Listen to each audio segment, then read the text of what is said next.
Hello mga kamamshimars, magandang buhay. Happy New Year po sa inyong lahat. Gagawa po tayo ng gelatin. Tatagluto na pa po tayo ng kulay green.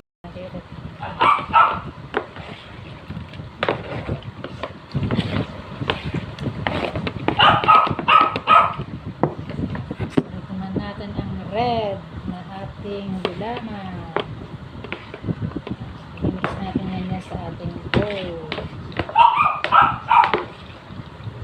Transparent bowl.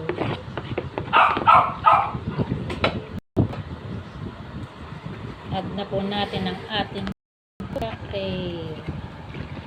Mix lang po natin. Mix. Add po natin isasama ang sabaw para di maasin. Depende po sa inyo kung gusto nyo.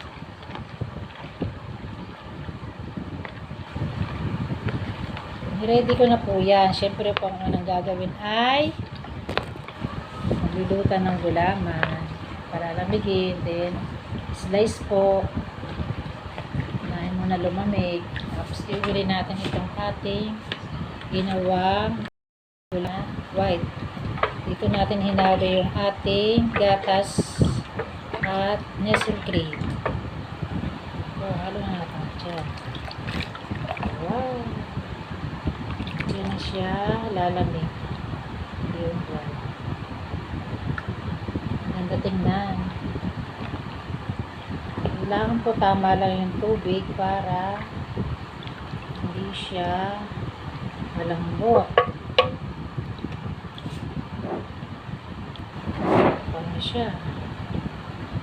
Pero sobra pa yung ating white na gulaman.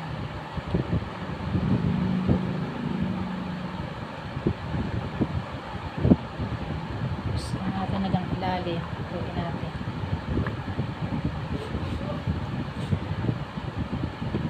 Ganda ng kulay. Tuloy lang natin yan dyan. Dyan po ay dyan na itigas. Ilalim. Kailangan masakot na ng ilalim.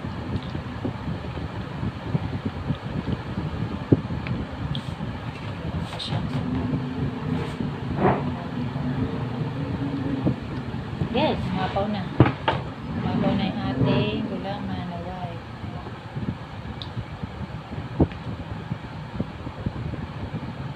Ganda ng kulay.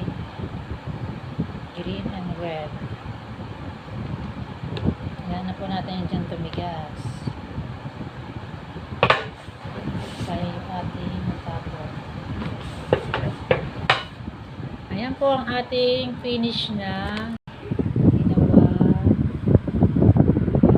gelatin. Easy lang po gawin. Thank you po for watching. Happy New Year po sa inyo lahat. Kamamshimars, kabady. Have a prosperous New Year sa inyong lahat. Magandang buhay. Thank you.